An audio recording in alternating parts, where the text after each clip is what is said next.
Ivan Gunawan kesal wajahnya sering dicibir banyak orang.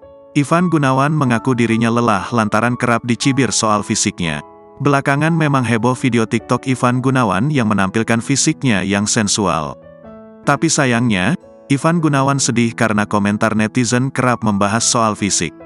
Melansir dari laman Instagram Ivan Gunawan pada Sabtu, tanggal 14 Oktober tahun 2023, dirinya mengunggah foto dengan Karen Delano.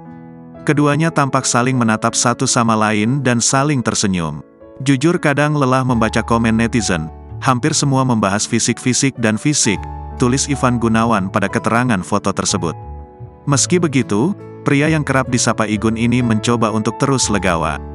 Igun sadar bahwa komentar tersebut bagian dari resiko dirinya sebagai mega bintang. Tapi kalau disadarin lagi, memang mega bintang ya seperti itu, biar dicela sinarnya gak akan pudar, sambungnya. Sebelumnya, nama Igun sempat trending karena membuat video TikTok dengan latar lagu Bahaya milik Tiara Andini.